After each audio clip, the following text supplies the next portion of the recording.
Hey, and welcome back to Game Talk. I'm your host, Sam and Beyond. Today I'm joined by Connor Hey guys. and Mike, Hello. and I think it is time to do a VR check-in.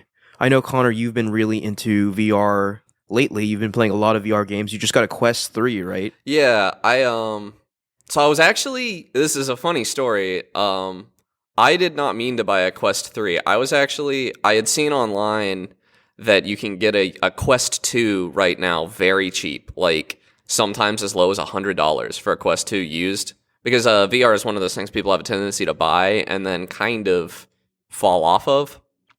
And so I was included in that. Yeah, and I was on Facebook Marketplace, and I was looking for a Quest 2, a Quest 2, and I was seeing them at 150. I was like, kind of like, I'm patient. I'll wait for one a little lower than that. And especially like right after Christmas, I was thinking like, kids are going to be, or high schoolers are going to be trying to get rid of Christmas presents or whatever, or parents getting rid of a present their kid didn't play with. And I ended up seeing somebody selling a Quest 3 for $350. That's a $500 headset. And that came with Asgard's Wrath 2 included. So I was like, you know what? I'm going to bite. It's higher resolution. It has cooler pass-through. And so I picked that up. And I love it so far. I think it's really cool. I think the controllers, this is purely aesthetically, but I like that the controllers don't have the little rings on them. The pass-through is like in 3D. It uses the depth sensor to actually it's good. It's like I don't take the headset off when I need to put my laundry in the dryer. Like, it's that good. Like, I don't know. I see people saying that they like do chores with it on. That's unhinged. It's not that good. That's kind of crazy. Yeah. Yeah, like my frame of reference is the PSVR 2, and the pass-through in that is really good as well. It's like black and white, if I remember correctly. Is it 3D though? Yeah, I mean, like everything looks normal, if that makes sense. I don't know how it would be 2D. Like, what do you mean by is it 3D? So, like, when I was using my only point of reference is my Lenovo Explorer, and its pass-through was black and white, and, like, you did not have a sense of depth. Like, when I would reach out for something, I wasn't quite sure where it would be. Whereas, in the Quest, it is, like, I know exactly where everything is. It is exactly like using my eyes, but it's blurry, because it's only 4-megapixel cameras. Yeah, I want to say it's like the Quest 3, but the truth is I haven't used my PSVR 2 in so long I can't say authoritatively either way. I couldn't tell you. I don't think it is, because I think if it was, I think the PlayStation would support mixed reality, which is what the Quest 3's like big thing is, which like just want to say I don't buy it yet. Like all of the mixed reality stuff I've tried is like kind of dumb tech demo stuff. I think the technology's kind of there. But so, you have any examples? Like, can you have your phone's UI up in your headset or something? No, because you can't have your phone's UI up in your headset, but you can just look at your phone because the cameras are kind of good enough for that. You can't read a text, but like I can see what app I got a notification from, and you can kind of read a text. You can see a picture. Somebody sends you a Snapchat. Stuff like that works great. I think it freaks my cats out that sometimes I can see them with the headset on and sometimes I can't. Oh, really? Like they'll meow next to me and you just like double tap the side of the headset and suddenly you can see the real world and I'll like pet them and they're like, what? You haven't paid attention to me in like an hour. Mm-hmm. And I don't know. I think that it is an extremely compelling piece of hardware and it is made even better by the fact that about a month ago, Steam released a Steam Link app for the Meta Quest 2, 3, and Pro. And it is to my eye, I've read online that people say that virtual desktop is better and a link cable is better. To my eye, it is 99% of the time flawless wireless VR. I see zero latency, I see zero color banding from compression. And that's on an AMD graphics card, which is apparently not as good at this as NVIDIA. It is just perfect VR. I played through all of Half-Life Alyx and had no issues at all. And like a couple of times, like I was telling Mike earlier, I think my neighbor might have run their microwave or something, so like it would get a little blurry for a minute and then it would just recover. But that was like not a common occurrence. It happened once or twice in my entire playthrough. Yeah. And that's mind-blowing to me because the cable, like pure, truly wireless VR at PC quality, that's crazy to me. It's what it sounds like. I'm on a Wi-Fi 6 router for reference. I didn't buy it. It's the one Verizon gives you. Which is a very good router. Yeah, and I have my PC hooked up to it with a cable. And it just works really well. And I don't know. It's also the Quest 3 has like the pancake lenses. It is a colossal upgrade over my Lenovo Explorer. Everything's so clear in VR. It's still not like, it's 2K resolution per eye, so 4K total. It's which is like 30% higher than the Quest 2. I still think for PC VR purposes, I would have been happy with the Quest 2, which is what I really wanted. But I don't know. I don't regret buying it at all. It's been like super fun to mess around with. I don't know. I think Meta's just, for all the hate that I've given them, and they are deserving of it, I think. Meta, they're a scummy company in a lot of ways, but they're really cooking with the Quest hardware. Yeah, I mean, they're one of the biggest tech companies in the world, and they're seemingly going all in on VR, so I would expect it to be impressive. Like, how does it compare to, I don't know, like other high-end headsets you've tried, like the HTC Vive, for example? I hated the HTC Vive. The tracking on the Vive was better. Any base station tracking is always going to be better, just because it works all the time. And, when the cameras can't see the controllers, some wacky stuff can happen. Unless I'm trying to make that happen, I haven't seen that at all on the Quest. Like, I have to go out of my way to make that tracking do anything strange, like put my hand behind my head or something. But yeah, in the base station based tracking is always going to be better. But I don't know, it's way better than my Windows Mixed Reality headset was. And resolution wise, it's higher than the Valve Index, which is $1,000 headset. So, for $500, I actually think like if I was starting from zero, didn't have a gaming PC, and wanted to get into VR, the Quest 2 is compelling if you're on a budget, but if your budget's a little higher, the Quest 3 is really compelling just for standalone too. I've played a good bit of Asgard's Wrath, and I don't find myself wishing that I had better hardware most of the time. It hitches occasionally, which is disorienting. Although they're really smart, they kind of, I think all modern VR does this at this point, but it decouples your head movement from rendering. So when the game hitches, you can turn your head still and you see black instead of just seeing whatever the last frame was. Yeah. Because that'll make you That's helpful. Sick. Yeah. Yeah, and I thought that was just in Steam VR because of the way it streams. Because usually when I first boot it up, I see that a little bit. But no, it does that in Asgard's Wrath as well, which is a great game. I've been playing a good bit of it. I see why IGN gave it a 10 out of 10. It kind of depends on what your scale is. If you're saying like hard to recommend, like if you have a Quest, you should probably have Asgard's Wrath. And in that sense, yeah, it's a 10 out of 10, easily. I don't think it's like one of the best games I've ever played. Well, yeah, it's got like a 92, 93 on Metacritic, which is indicative of like a masterpiece. I have it has a 92 on OpenCritic. Yeah, that's pretty unreal. Like, and that was such a surprise late in 2023. Its scale is just huge. It's a 100-hour RPG. It has all the trappings. It has a roguelike mode, so I'm happy. It's really fun. And I don't know. We talked about Metacritic. I kind of want to use that to curve over and talk about some troubling trends in VR. So I have Asgard's Wrath 2 open on OpenCritic right now. It only has 11 reviews. Wow. On Steam? No. On OpenCritic. On OpenCritic. It isn't on Steam. It's a Quest exclusive. Yeah. It has right. 11 reviews. That is, in my opinion... What about Metacritic? Metacritic's like kind of the more popular is aggregator. Metacritic better? So it's I don't want to say it's better, but it's I think more people use it.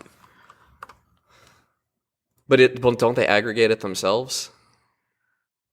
They aggregated themselves, but 16 critic reviews. Okay, so I'm not looking at user reviews. And it pulls more reviews, yeah. 16 critic reviews on Metacritic. Yeah. So it's a 91. So this is the biggest VR game this year, or of 2023, and only 16 critics bothered to play it. Like, yeah, that's the other thing. Like, yeah, I just think I don't know that's how we get unfair. past this problem, right? Like, how do we sell VR to people? Like, And I think people are still trying to figure that out. Well, the weird thing is, the other huge number that I've noticed, there's 20 million of these headsets out there, just Quest headsets. From the numbers I've seen, there's something like 20 million between Quest 2 and Quest 3. That's pretty impressive. That's half of how many, half as many PlayStation 5s. Like, it's enough. The platform, hardware-wise, is in people's hands.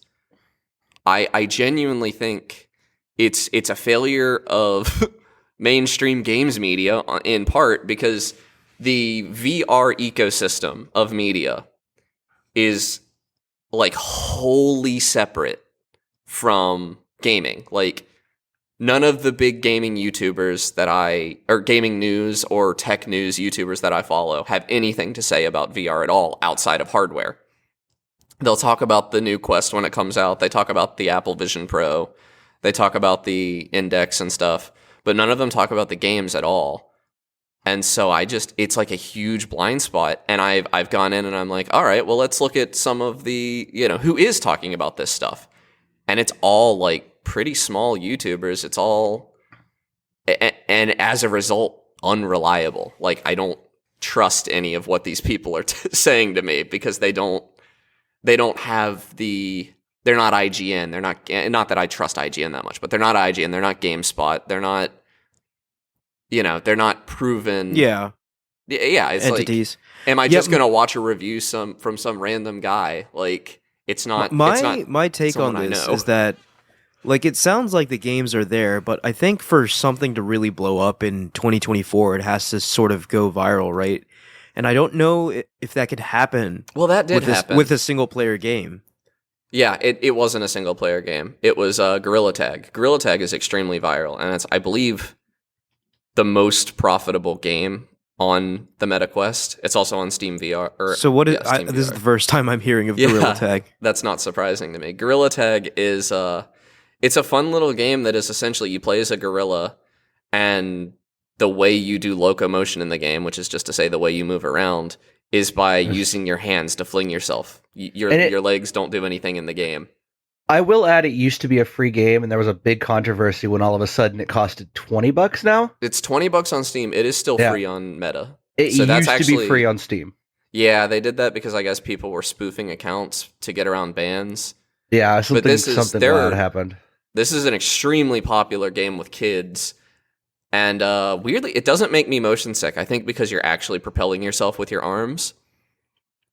But it's kind of fun. I don't play it a lot. It's definitely like a game for kids, I feel like. That's because you're too much of a boomer to understand the appeal of being a gorilla, Well, no, I do like it. I messed around with it a bit. I've played maybe an hour. It's pretty fun to just like jump around these little playgrounds. I think I played it for like 30 minutes. I heard someone screaming at the top of their lungs. And they had to be younger than 10 years old. And I'm like, yeah, nah, I'm too old for this.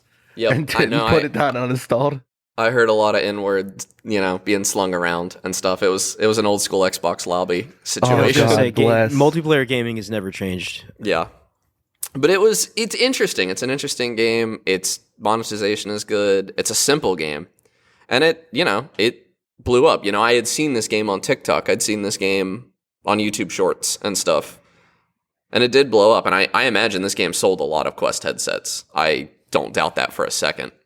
Yeah, that number is insane to me. 20 million plus Quest headsets. Now, feel free to fact check me on that, but I've seen that number quoted. No, I believe you. I'm just trying to rationalize it with my current view of it's the not gaming 20 industry, million active users at all. It's not even close to that. Just 20 million units of hardware, whether or not they get played or not. So a lot of these... I could imagine a lot of kids asking for VR headsets. Like, I think kids are bigger into VR than adults. I would like to posit a theory for why. I think... So video games make everyone motion sick. Or make a lot of people motion sick. Even flat screen games. Like, my mom gets motion sick watching me play a video game. But we started when we were kids, and we pushed through it, and now it doesn't bother us at all. Right. And I think the same thing is happening right now with VR. I could see it because, a lot of kids, and in I know you have to get past your VR. You have to get your VR legs or whatever. See, but like that I imagine that amount of time to get those differs for everyone. I don't think I've gotten mine yet. Like I just need to put more time in. Yeah. I might be a genetic freak, but I didn't even get motion sickness in VR. I picked up a headset and it just felt natural. That's great. That's like some people VR are sickness, just built in a way that their mind doesn't get motion sick. I never got over it. Like I'm still like I can't like if I play for more than 20-30 minutes, I'm just like exhausted. So I never got over it with my old headset, with my Lenovo Explorer. My Quest, I've only gotten motion sick once. I think it was the second day I had it. And I bit off more than I could chew. I was doing free locomotion. And I think I turned off all the comfort settings in Asgard's Wrath, and I got a little sick. I mean, as headsets get better, we're going to get less and less motion sickness. Yeah, I think it's it's 120 hertz, which is 30 frames per second higher than my old headset could do. I think that helps. The wider field of view helps, I think. But really, the Quest 3, other than that, I've been playing plenty of games where you use a joystick to walk around, and they just don't make me sick. Wow, really? Yeah, so I think what I really think it was, I played Half-Life Alyx, which doesn't have any locomotion if you don't want it to. It can be played entirely with teleport. I played that game all the way through with a little bit of Asgard's Wrath, which makes you use the joystick, and I had like really strong tunneling turned on, which makes it a little less pukey. And I think I just kind of, over a week, I just don't think I get it anymore. I think it just took playing, and I think it was just getting acclimatized to it slowly instead of trying to jump into it and like push through, because in that week I never felt sick. I just kind of eased my way into it, and I don't know, it's cool, like, and it just opens the door a lot. I think you just have to be willing to use the comfort settings for a couple days. I feel like the comfort settings should almost be default for like when you first get the headset. They are. Okay, good. They were in every game I played. Yeah, you had to turn them off. The thing about VR is that if you're the person to get motion sick very easily, it's not going to work out for you. I disagree entirely. I get motion sick. I get car sick. I just had to do it for a week using all the comfort stuff, and I never. And now you can turn the comfort stuff off. I hear you, Connor, but like, how is that a sell to like a casual gamer? Like, just push through the misery for a week, and I didn't push through any misery. Like, what I'm saying is, I didn't get sick. Just the way you sell it to a casual gamer is play like 30, 40 minutes at a time until you can slowly ease yourself into it. Yeah, I mean, VR is not something you want to play for hours and hours on end anyway, typically. But yeah, my you're sell not ready to full dive immediately. If you're a casual gamer, you're going to be playing 30, 40 minutes at a time, and then that's fine. And Meta already, I think, understands this more so than Steam does. This is something Valve allegedly has another headset coming out in the, Valve time near future. So in the next 2 years, probably. And I want to talk about that in a bit. But Meta already, every game you have in the store has like a comfort rating. And I would say, like, stick to the green comfort ratings. Like, stick to the very comfortable games until you've had your headset a week or two. And then maybe try yellow. And then, once you're comfortable in yellow, the yellows probably have options to turn off, see how you feel before you buy anything else. But I think the framework is there. I don't think I need to sell anyone on it. I think they just need to give it another shot. And the technology has improved massively since. Yeah, because I really don't understand it, because I never got better with my old headset, my Lenovo Explorer. And part of that could be the lenses, that could be the frame rate, that could be all kinds of things. I never stopped feeling sick. Like, Phasmophobia was unplayable for me in that headset. That's just Phasmophobia. Oh, really? Yeah, Phasmophobia gives me motion sickness. Oh, okay. It's just Phasmophobia. So yeah, it depends on the game too, I guess. It used to. I don't know if it does anymore. I haven't played it since they've done the VR update. But just for, like, I'm not just walking. Like, Asgard's Wrath has a grappling hook that you're like swinging around on, and I don't feel anything. I feel great. Like, I can play the game. That's like just ludicrous to me. Like, I have to see it to believe it. And it was 1 week ago that this stuff was bothering me. Like, with the PSVR 2, which, for all intents and purposes, was a pretty good VR headset. Like, no, it's probably better in a lot of ways than the Quest. I just could not, especially for games like Horizon, which have you doing kind of these more extensive movements, it just made me sick immediately, and I couldn't do it. Do they not have teleportation in Horizon? I don't remember, I'm but gonna look it up because if they don't, that's such a huge mistake on Sony's part. for me, like from what I remember, right, like the biggest thing is like the second I have to move, it's just game over for me. Like if I'm stationary looking around, I'm totally fine. If the character's like on a boat or something, like they were in Horizon, which is slowly moving forward, I'm fine.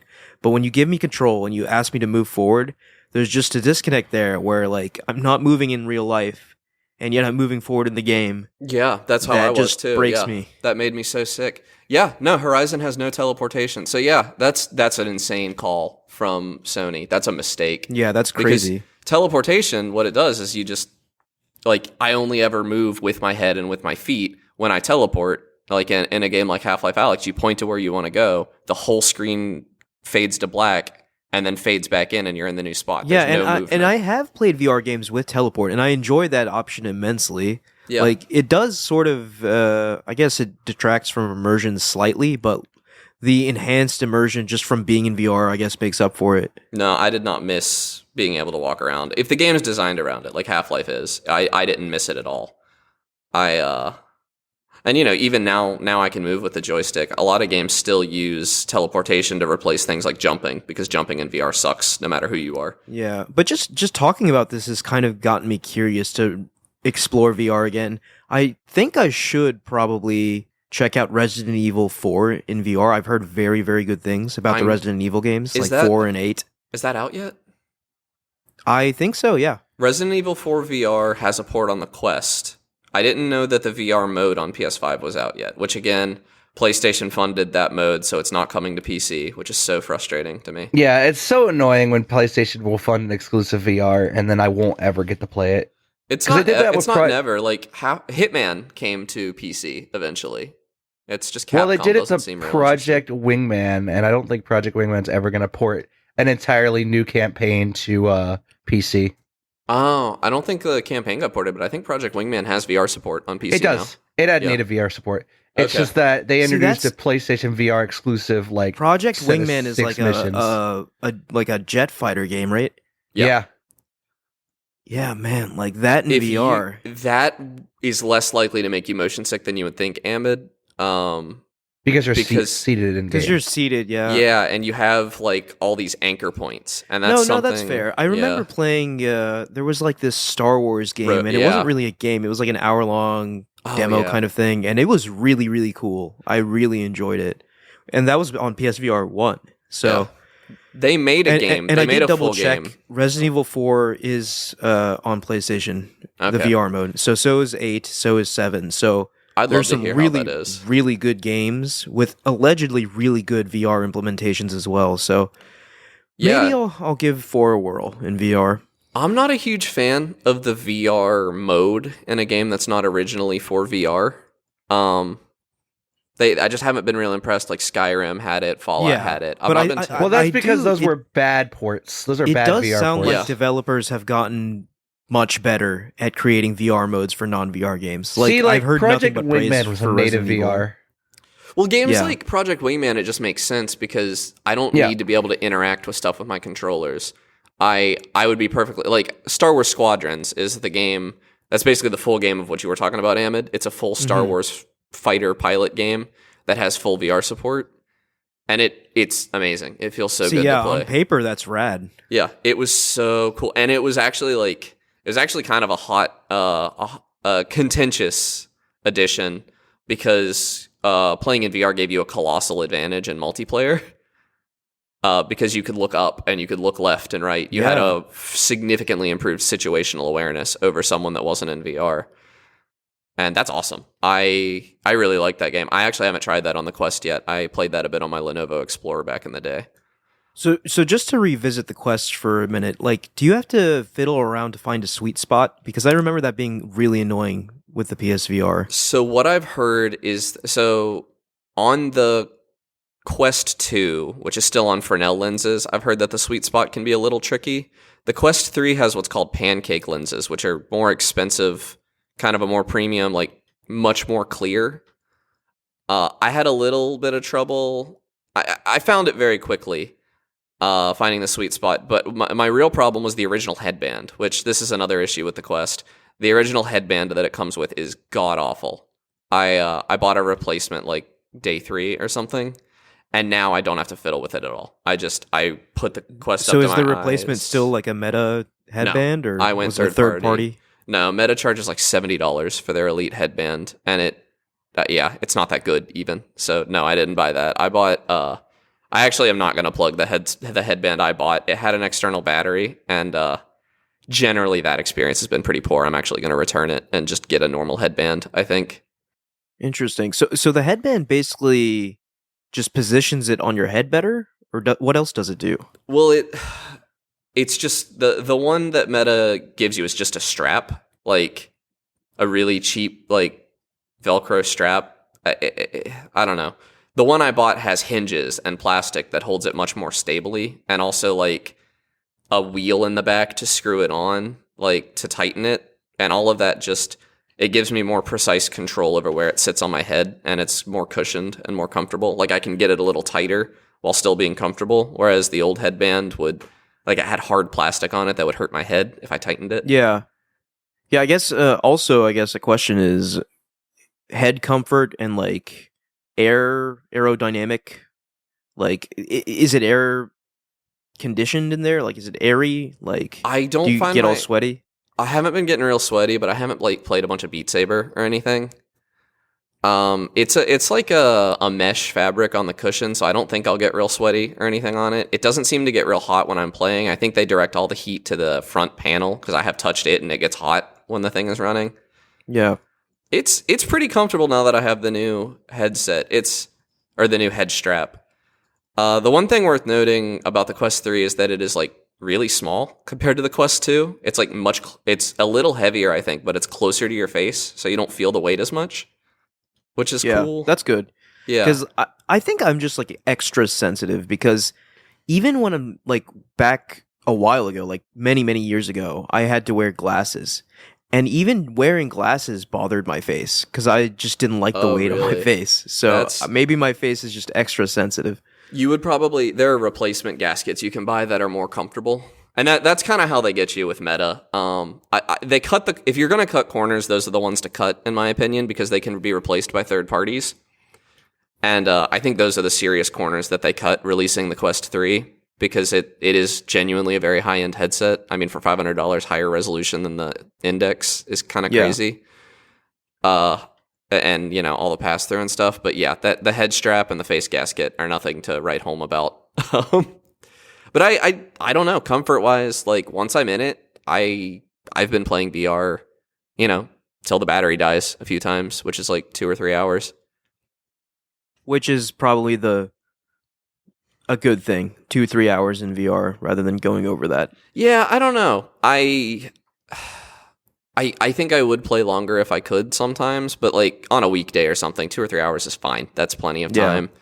That's 2 or 3 hours, like even with the extended battery. Without the extended battery, it's closer to 2 hours, which is not really long enough, in my opinion. Is there a wired option? What do you mean?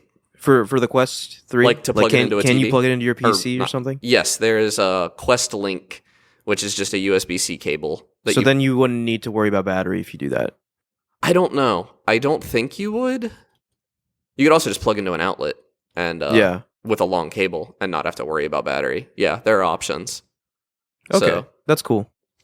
Yeah, it's a good piece of hardware. The Quest store and all. I am running into the Nintendo Switch problem, though, which is like, do I want to buy this game on... A lot of games are on Quest and PC VR. And I'm like, do I want to buy it on Quest and like have it portably so I could show it off to my friends and stuff? Or do I want to buy it on PC VR and have a better experience? And also, like, if I ever buy a different headset, still have it. Because, you know, if I buy it on Quest, that really is like a Nintendo Switch-like experience. That's very... That's a great comparison. And that's why, like, the second that Valve Deckard, the hypothetical Valve headset comes out, I think I would switch to it. I would miss the Quest exclusives. Like, there's an Assassin's Creed. I haven't even mentioned this. There's a full 15-hour AAA Assassin's Creed game on Quest 2 and 3 right now. Yeah, and it like apparently it has like a decent story. You get to play as Ezio, Cassandra, and Connor, and it's like good. Like everything I've said. No, it's like a 7 out of 10.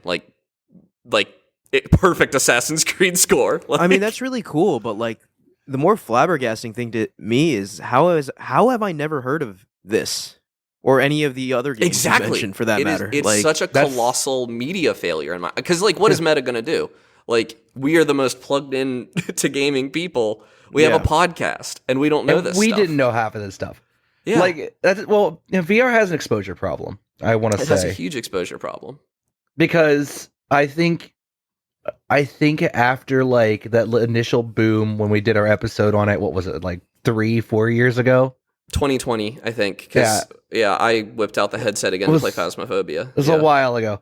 When we did because I bought my VR back then. When we did that, a lot of people had already written off VR because there were no killer apps for it. Yeah. You know? Oh, and Half-Life Alyx had just come out. Yeah, Half-Life Alyx just came out, and everyone's like, "There's no games on VR." Yeah. But now I think that was wrong. I think that was wrong back then. I don't know if it was wrong back then, but it definitely is now. Yeah, there are great AAA experiences on VR. You just have to look for them, and and you shouldn't have to look for them though, right? Yeah. Like that's the problem. I implore that like games media needs to definitely needs to That's why I wanted to make this episode so bad, is because we are games media. I just don't know. Like, we are so media. Hard to tell. Like the question is like, has VR in terms of mainstream appeal already reached its potential? Like, is this just what VR is? Like a niche product? Okay, so that's another thing. I don't think 2024 is the year. 2025 might be. So this year we have coming an unnamed Samsung headset that is in collaboration with Google, and it's a mixed reality it's for productivity more so than gaming. The Apple headset too, and the Apple Vision Pro, which is a $3,500 essentially. So AR headset. It is not AR, a VR, like full face mask. Well, it's more than that. They're calling it spatial computing. What I think they're actually trying to do, and that's why it's at this price point, it is a MacBook that you attach to your face. It seems to be that way, and like it integrates with your iPhone too. And that's compelling to me. I would not spend $3,500 on it, but yeah, if you're already in the Apple ecosystem and you have money to throw around, I guess it's a cool thing to show off to your friends. If these things get normalized, I absolutely would rather buy a headset than a laptop. Like if they actually can make this work, if I can have a headset and I can have a digital keyboard, like when you're displayed traveling on your table or something. But even like there's a reality where I don't have a monitor on my desk anymore, you know, where I just have my computer streamed to my headset and I have my keyboard and mouse and I do my productivity on my 10 monitors my 360 degree workspace around myself. Yeah. That's compelling. Some real Tony Stark kind of stuff. And I think that's what Apple sees. And I don't know if I think that's a compelling vision. And at $3,500, that's still out of my price range. $3,500. That's way out of any price range other than like a professional. So adaptation is going to be very low. Like, I think Apple's going through the same thing that Samsung did with the folding phones. Yeah. And that the first iteration is just like ungodly expensive, kind of like a prototype for people to try out. And then their iterations will get cheaper, better, let's look have at what more Meta mass did. Market appeal. Meta released the Quest 2, which is very compelling. Mike has one. It's a great headset. If I was it's what I was looking for. If you're not using it for standalone, I think the Quest 2 is basically as good as the Quest 3 for PC VR. I think there's a very small difference.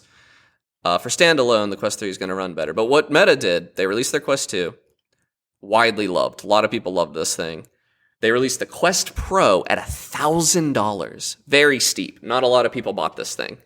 But they took what they learned. They took the better lenses. They took the spatial computing stuff, the augmented reality.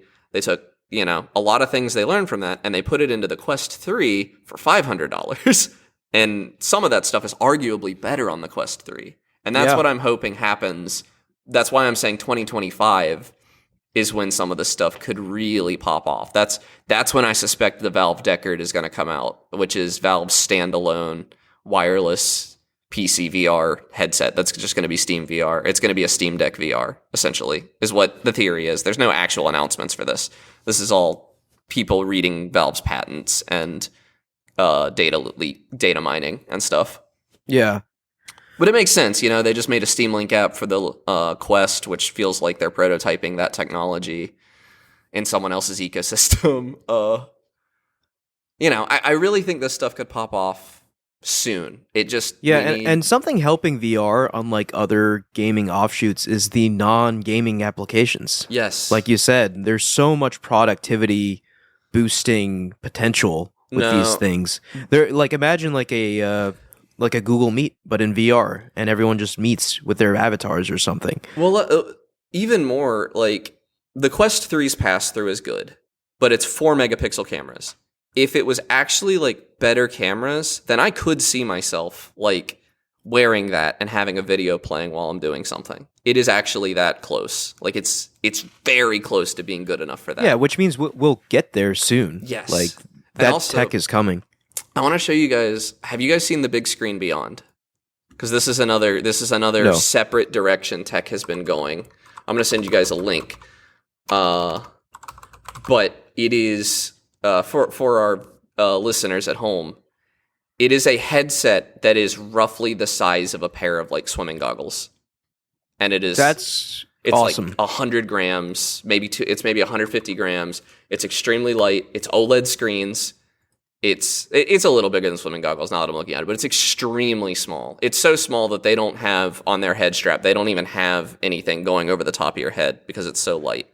It's just a band around the back. Yeah, this thing looks really sleek.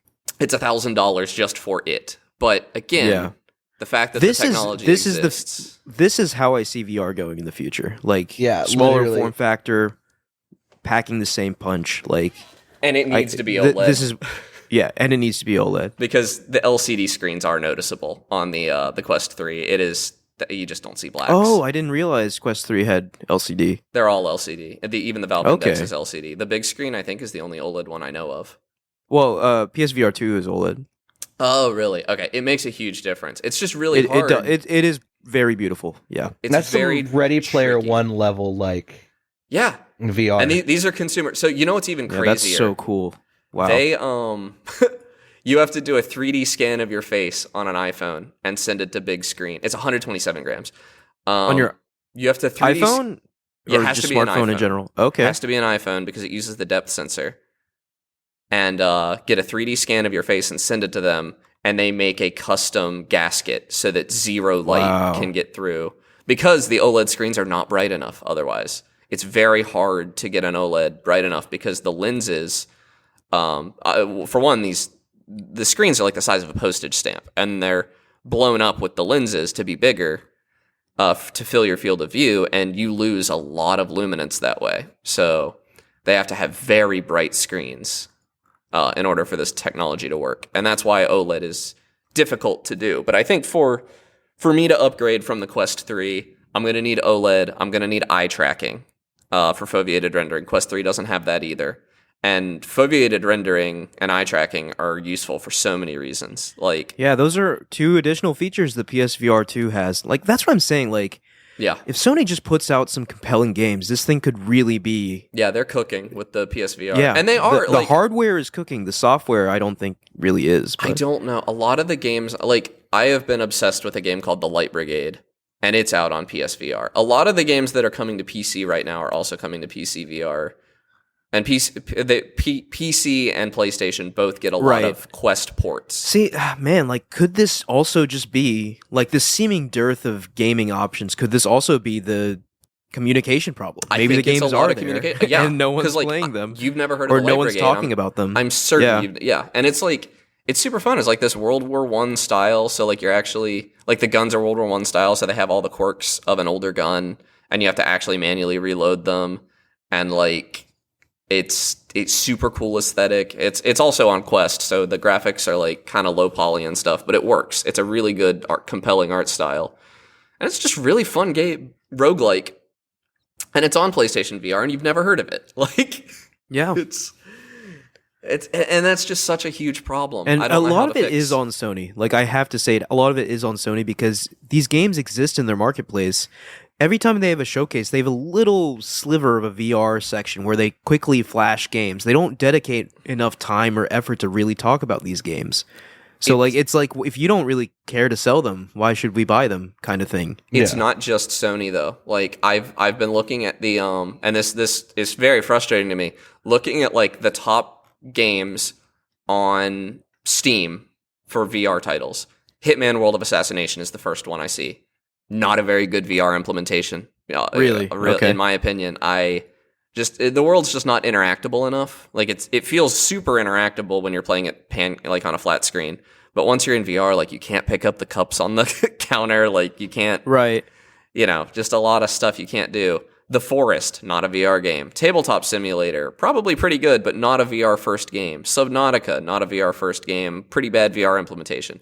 No Man's Sky, really good VR implementation, granted, but not a VR first game. Like, just a lot of stuff that's not... And Phasmophobia is on here, and like... I imagine, like, if people buy a VR headset, one of the first things they do is like, oh, I wonder how this game I already know plays if in Hitman's VR, the first which game is you play kind in of the VR, wrong way to think about it. You're going to throw up in your headset. Like, Hitman is extremely pukey in VR, like, because they just don't bother. They don't do anything comfort-wise, as far as I can tell. At least not by default. It's just free locomotion. There's no tunneling. There's no teleport. It's just, you're going to throw up. They're merciless with it. And, Dang. That's a shame, because, like, in theory, Hitman World of Assassination in VR should be the greatest video game of all time. Oh my god, yeah. And it is probably great to just walk around those environments in VR, but I haven't done it because I played the tutorial and I just didn't find it very fun. It just doesn't really work for me. It also, like, you move so slow because you can't run. Maybe you can run. No, you can. It's like right grip. I don't know. But it made me pukey. Like, even now, it made me a little nauseous. Like, they just... I don't know. I don't think that a game converted to VR hastily like that is your best introduction when something like Asgard's Wrath exists, or Half-Life Alyx, and to Meta's credit, Asgard's Wrath is included with every Quest 3 purchase. I don't know if that... Somehow I got it, even though I bought this thing used. I don't really know how that worked. That's a really smart decision. Yeah, but Asgard's Wrath, pretty good first VR game. Because first thing first, it says, are you familiar with VR? I said a little bit, and it said, okay, we'll let you do some locomotion with tunneling. And there we are. I'm in the game. I'm comfortable. I'm happy. Like, yeah.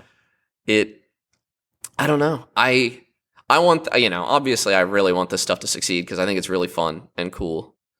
And it kills me that, like, a week ago I didn't know any of this existed. Like, that's crazy. I heard about Asgard's Wrath because it got a 10 out of 10 on IGN, which notably they're not even reviewing. You heard about it because of the quality of the game. That's what I'm saying. Like, Meta understands.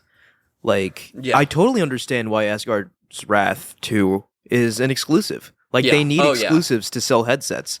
And this is a very compelling exclusive. And I think as much as I hate exclusives, making an Assassin's Creed game exclusive, like, that was a good idea. Assassin's Creed has so many fans, and, like, the idea of being Ezio, especially, like, returning to Ezio. The most popular assassin. Yeah, and Connor, also pretty popular assassin. Like, people liked Assassin's Creed 3, at the time, at least.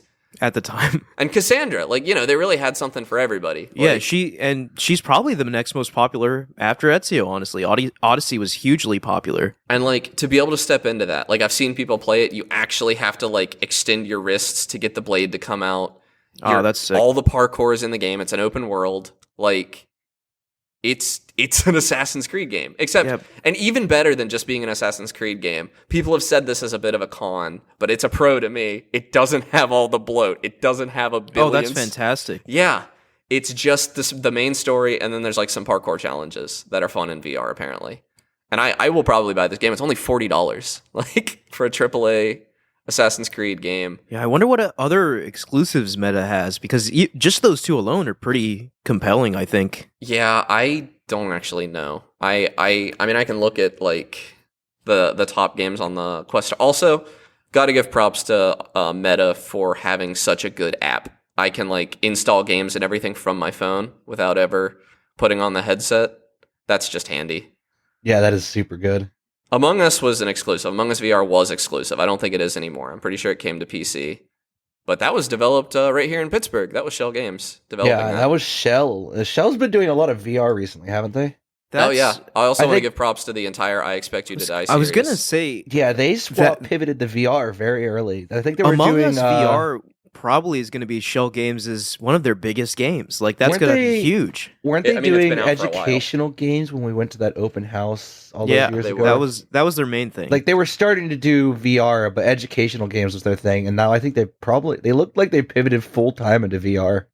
I'm actually not seeing a lot of exclusives on the most popular list. These are mostly also on other things, which is sucks for Meta. But I don't think Meta needs exclusives. If I'm being 100% honest. Yeah, they can make it off on hardware sales. Yeah, they have the $250 headset that's good enough. That's the new price of the Quest 2, brand new, $250. And there's a Quest 3 Lite coming out this year allegedly. That's going to have.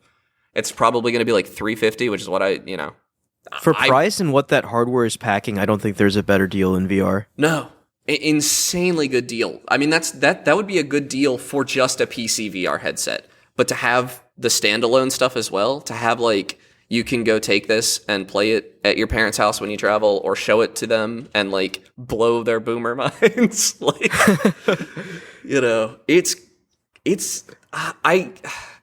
Obviously, I'm not a fan of Facebook and all their data stuff, but it's hard to be mad at them when they are carrying VR on their back. And just to be clear, they are not pushing the metaverse in my face when I put this headset on. Yeah. I did not see any metaverse related stuff. That's surprising to me. Until I think they might have backed off of that a little bit when they found that their stock price was tanking every time they talked about it. I don't know if that's true because it is there and it's honestly not that bad. It is a mini game collection that you can use the same avatar in all of them and they're all free games. So there's a little shooter that you can play and you can talk to people. I actually don't think that their current implementation of the metaverse is bad. It is gamer oriented though. Before they were selling it as this is going to be the new social media platform. You're just going to basically spend all your time here and talk to people here and I think they rightly realized that if they want that to happen, it's going to have to be mixed reality. And that's why they're putting a lot of Quest 3 stuff into mixed reality. And they're not wrong. If it is doing that stuff in mixed reality, I would play a board game with friends in mixed reality. If I can have the board on my table and you can have the board on your table in your house, that sounds very compelling. And that exists. Demio, I think it's called, is that. It's like a D&D style game, and it has mixed reality. You just draw your table, and you can play in your house. And that's so cool. Yeah. Not a Quest exclusive. That's on Steam as well. So, but the mixed reality stuff is Quest exclusive, I think. But it's just, I don't know. It's wild. It bothers me so much that I didn't know this stuff until I went out of my way to learn it.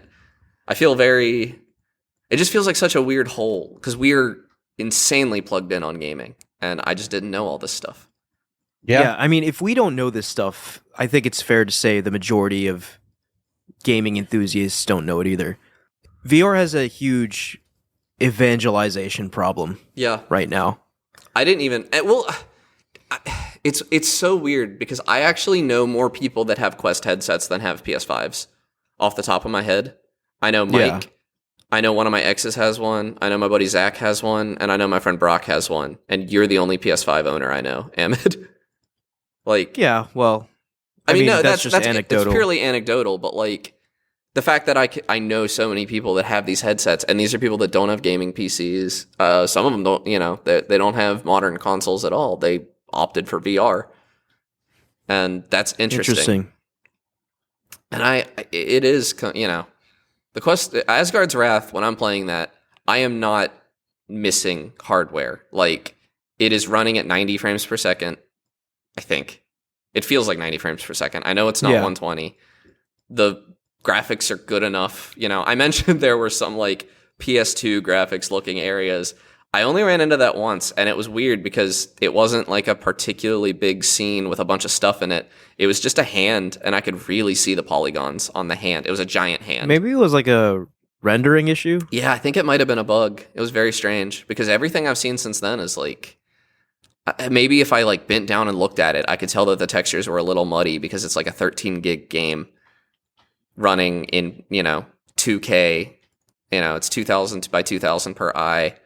And, it has to run at 90 frames per second on what is essentially phone hardware, which what are they doing to make that happen? That's insane. Yeah. But they are. That's nuts. And it works. It works great. It's crazy. Man. Yeah, if nothing else, just talking to you guys for this episode has convinced me to at least give my PSVR 2, dust it off, and give it a shot. I think there's some crossplay multiplayer look and see games. what else is on there, because I'm sure games have released that just haven't been, that are just sitting there waiting to be discovered. If we're just talking about games that are like wild as well, there's a game called Breachers that is essentially Rainbow Six Siege in VR. It seems to be what everybody's talking about it in the VR space right now. Because it's Rainbow Six. Like, you breach into walls, you have all the like, cool abilities, and then it's a VR shooter. Like, you can actually lean, you can blind fire around a corner. You have all these options, and it's VR. It's just and it's on Quest. You can run it. I think it was Quest first, but it has a PC port. I think it has a PlayStation VR port. I'm not 100% sure about that. But I don't know. It's crazy. I have to play that Assassin's Creed game. I have to know. I just wanted to get a roguelike, so I bought the Light Brigade instead. No, that's fair. Yeah, I'm just a roguelike fiend. What I really wanted was I wanted a game that would get me to put on my headset.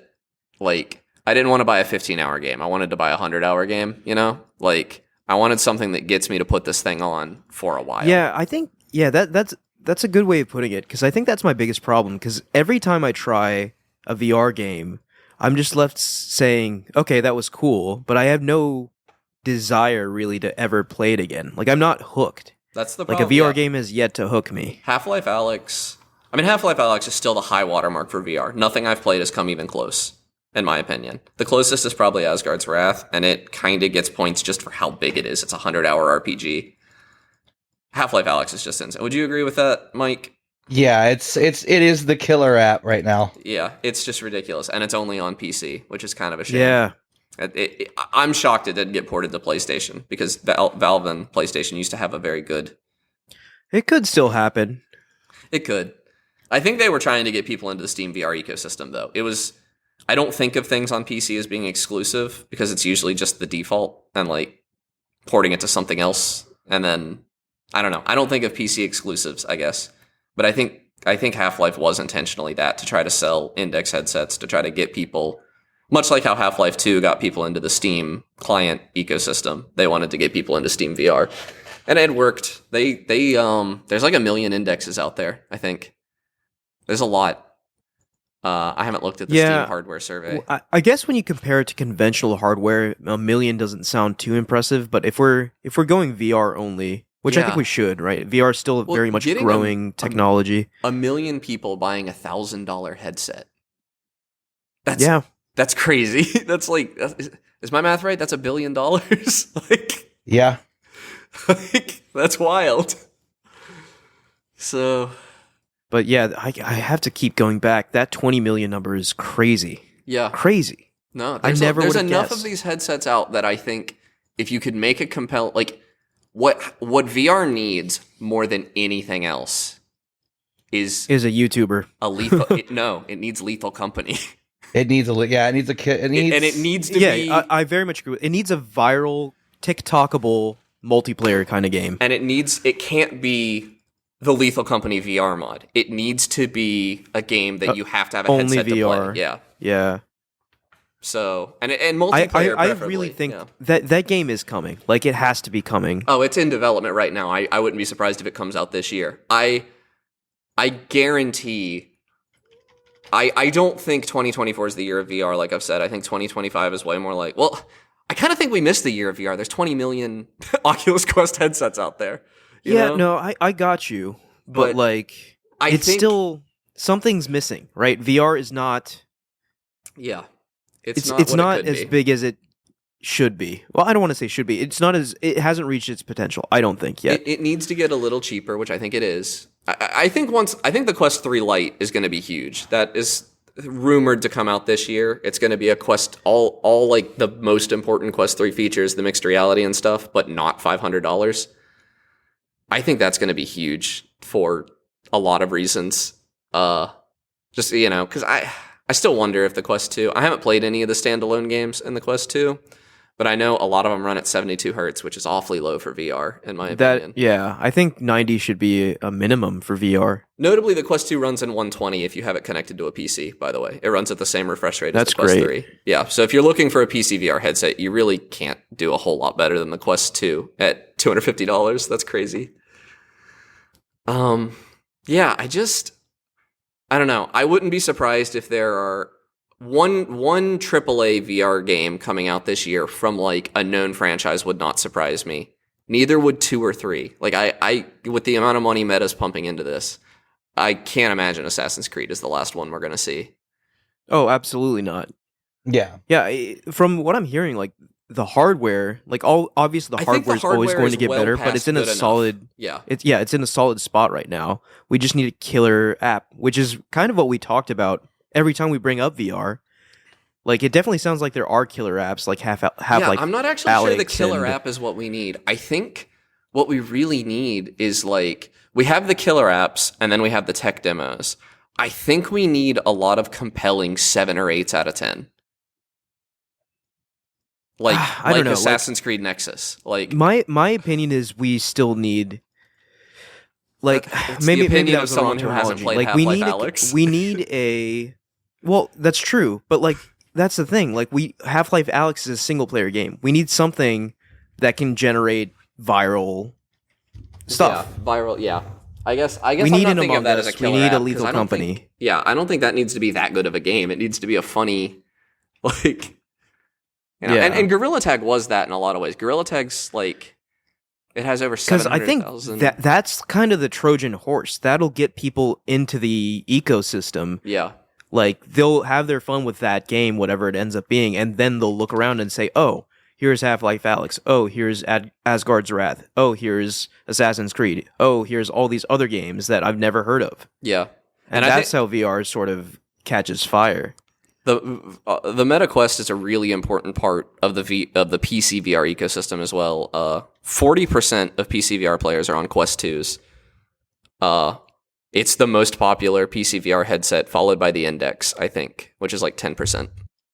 Yeah, I believe it. So, yeah, I don't know. I do think standalone is the future, and I think that's why Valve is kind of moving that way. Because it is... Yeah, because a big part of VR is just the barrier to play. Yeah. And even something as simple as hooking up a USB cable. Like, if that can be sidestepped, that is huge. I've mentioned the friction a lot on this show about like how much it takes to get into a VR game. And I think that's a solved problem. The Quest 3, especially because the pass-through is so good, I put on the headset, I grab the controllers, I slip the wrist straps on, I'm in VR. Like, yeah, it takes 5 seconds. That's the way it should be.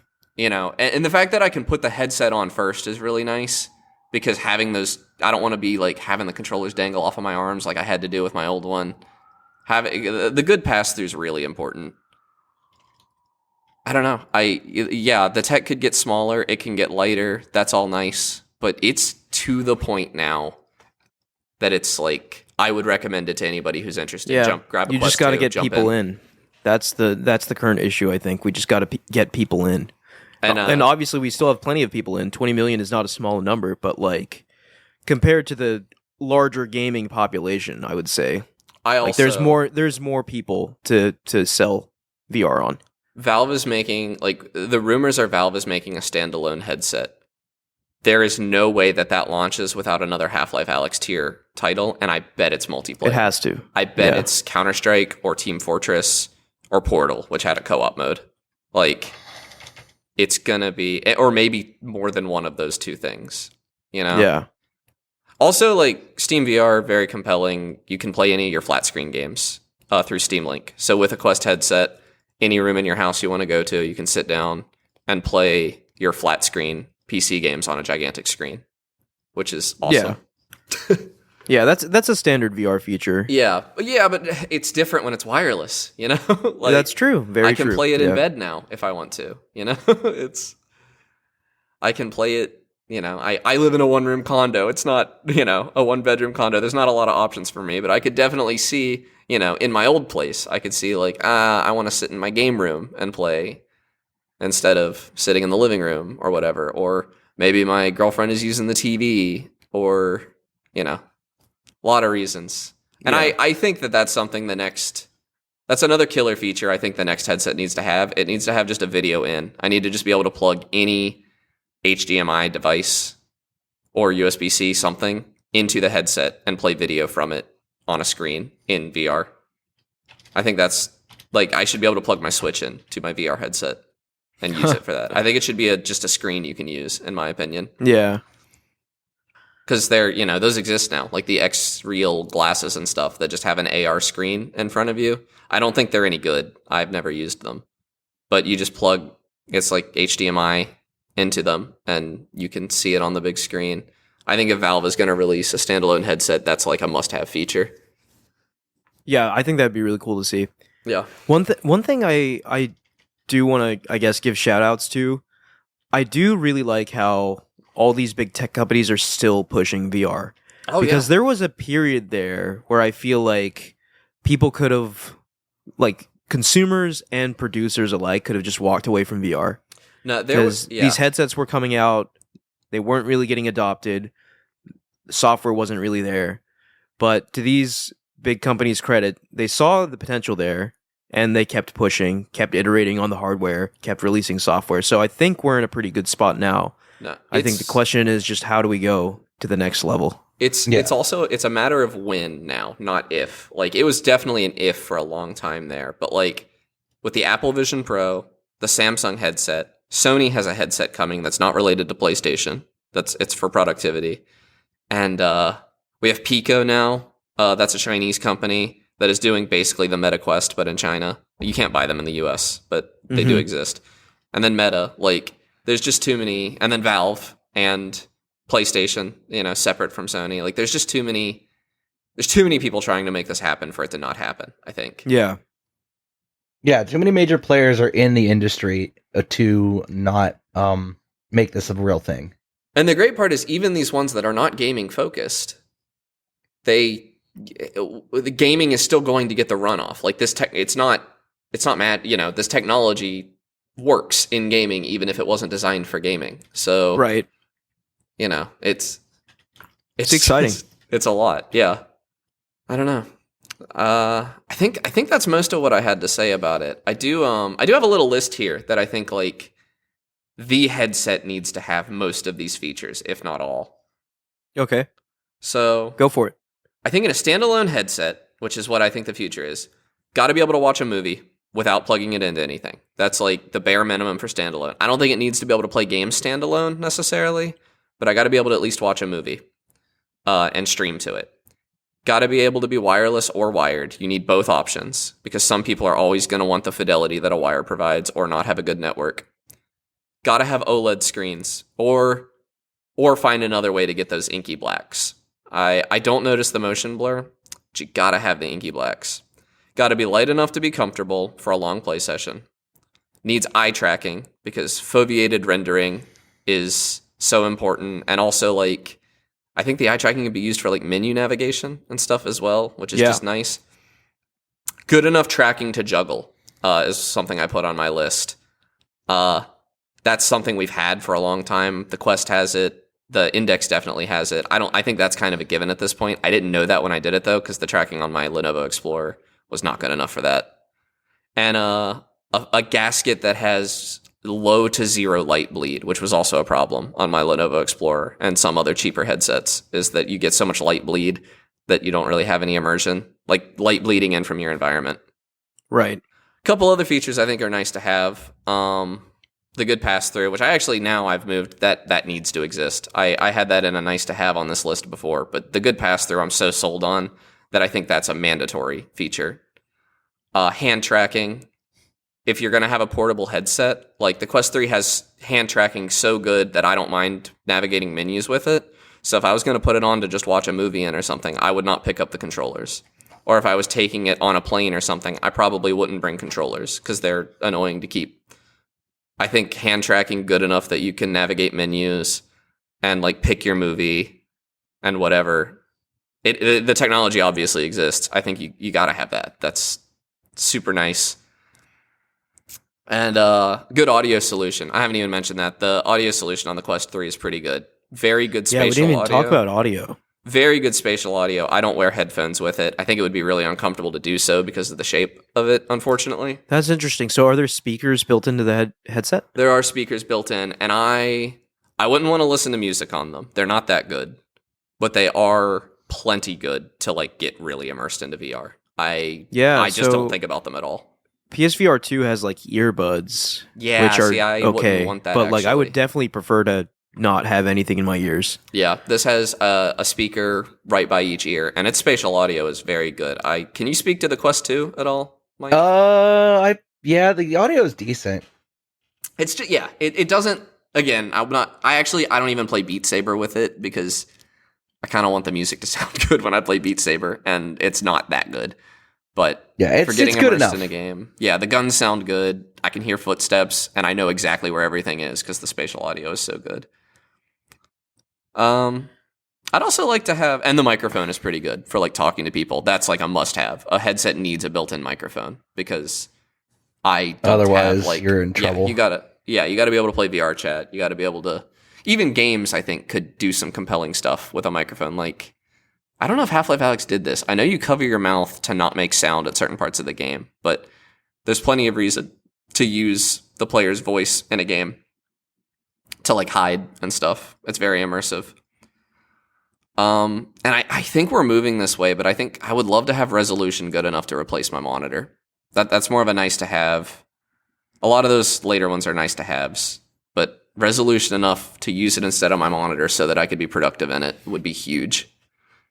That's like the next generation of VR, I think, has most of those things. Yeah, I mean, I think everything in that list made sense, and none of it was outlandish. Like, I could see all of that happening. I could see in all the that next happening 5 to 7 years. I could see all that happening on a $1,500 headset next year, I think. Except maybe the resolution.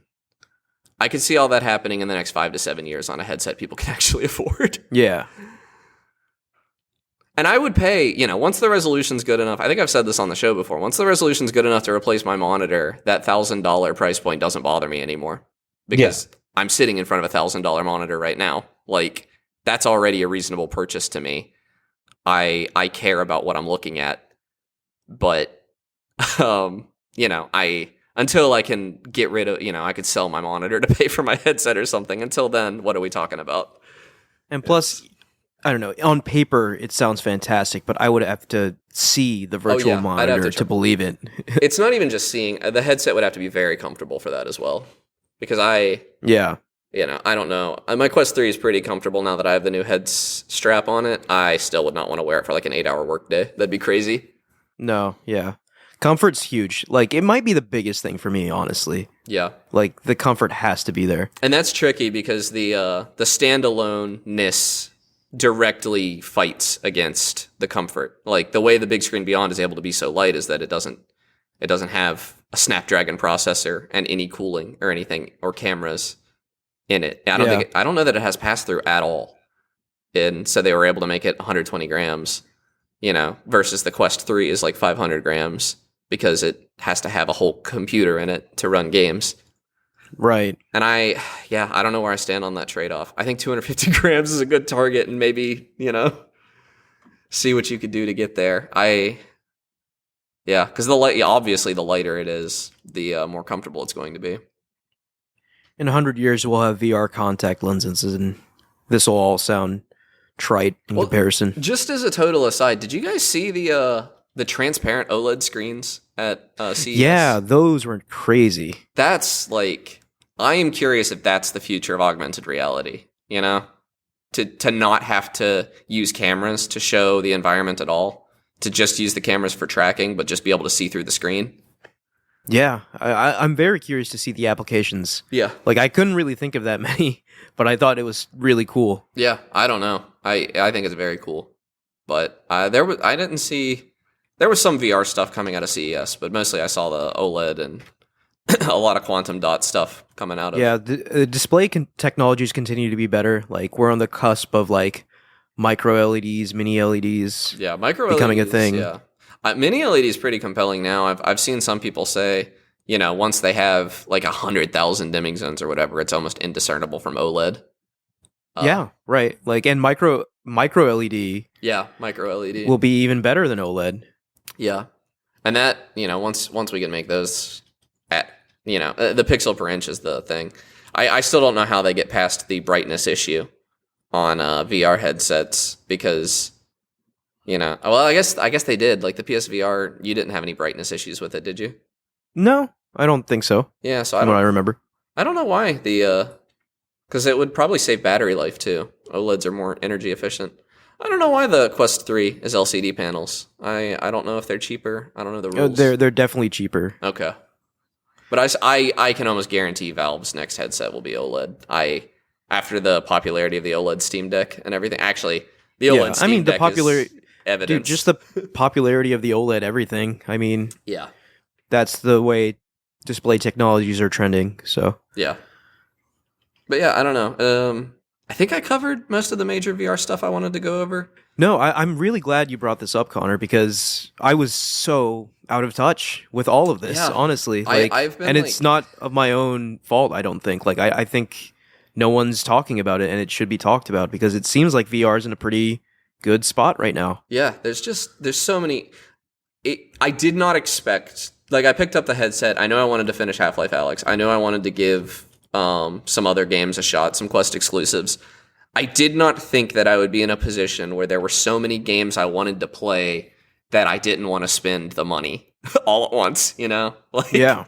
And that was the position I found myself in. I want to try Pavlov. I've never played Pavlov. I've never played Hot Dogs, Horseshoes, and Hand Grenades, which is like a very popular shooter. I've not tried Breachers. I've not tried the Assassin's Creed game. Like, I have another like $200 worth of games I want to try, and I don't want to spend $200. So much VR out there that a lot of people have been sleeping on. There's a console worth. Yeah. It's a video game console. There's a video game console's worth of games on VR at this point. And they're all good.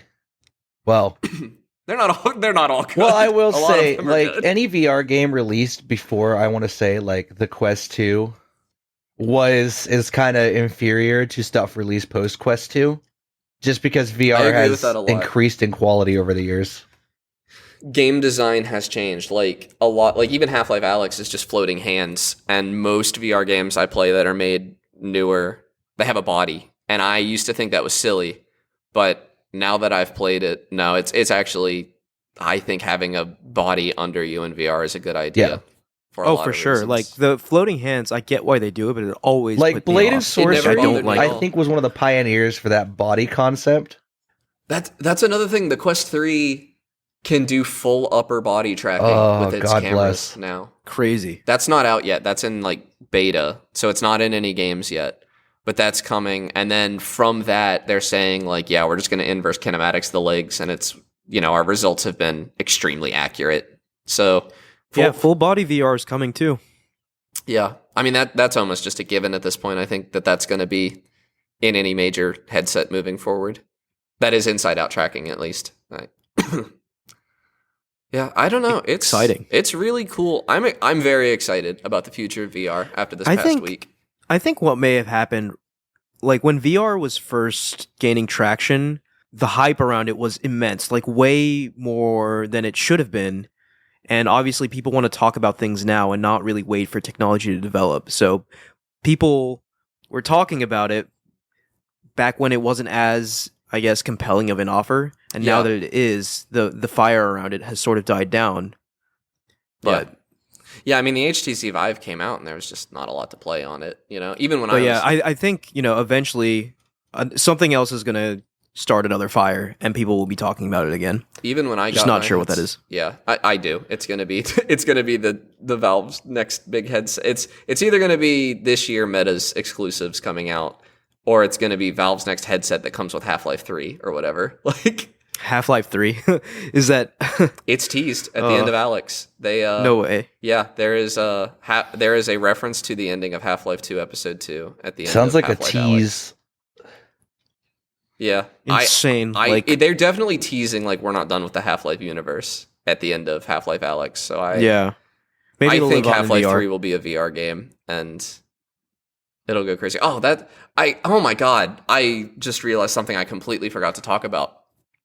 Have you seen this, Mike? The Unreal Engine flat screen to VR mod? No. This is a plugin or mod. I don't understand how it works fully. I haven't used it because this isn't the sort of thing I'm super interested in. Although I probably will check it out eventually. It is a mod that will translate any Unreal Engine 4 or 5 game to VR. What?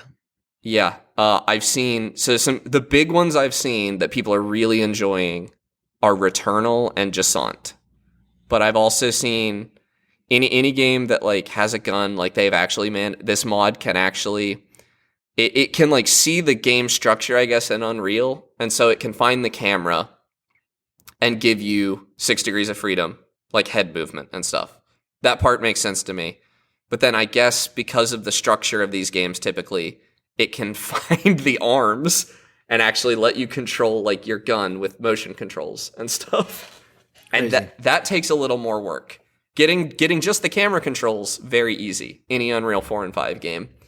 Some of them have some bugs, some effects don't work, but very positive results have been seen so far. That's just so many games. Like that's your whole like I don't know if I would even want to play Returnal in VR, but the fact that you can, and to be clear, this isn't first person Returnal. This is still third person, but 6 degrees of freedom, head movement, VR. Jesus. Yeah, like they're cooking with the VR mods. Oh, and just today, this is huge. The same person who did a lot of the engineering work for Airlink released a 3DS emulator for for MetaQuest. I don't know if it runs on the 3DS 2. emulator. Yeah, so with working 3D, because it's a VR headset.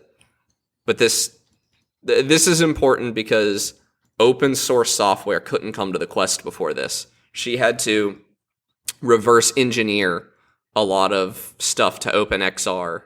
I don't fully understand it, but there were some legal reasons. There was some code that open source projects could not use that you needed to release on the Quest, and now they can. So they've opened the door for a lot of emulators to come to Quest, which is just nice. It's a lot of games you can play.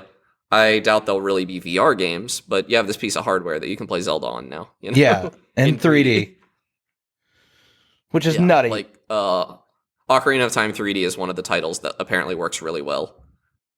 The mod scene is cooking in VR. They always have been. That's been true for years. But the fact that, any Unreal game, the one I want to try, I don't know what version of Unreal Slime Rancher's on, but being able to play Slime Rancher 1 in VR would be huge. Because I don't think you'd really miss any of the physics interaction stuff in that game. I think just being able to swing your slime gun thing around and move about that world in VR would be huge. Yeah. Like, being able to move around Slime Rancher in VR would be nice. Yeah, like that's just a cozy little world to live in. I mean, there's a lot of Unreal Engine games that this has the potential. I actually kind of forgot Slime Rancher got a sequel. Honestly, part of me forgot. It didn't yet. It's early access. Yeah, but Slime Rancher was good in early access anyway. Slime Rancher 2 is probably pretty good too. I applied to work on Slime Rancher 2. I didn't get it, but yeah, that was that Monomi Park job, wasn't it?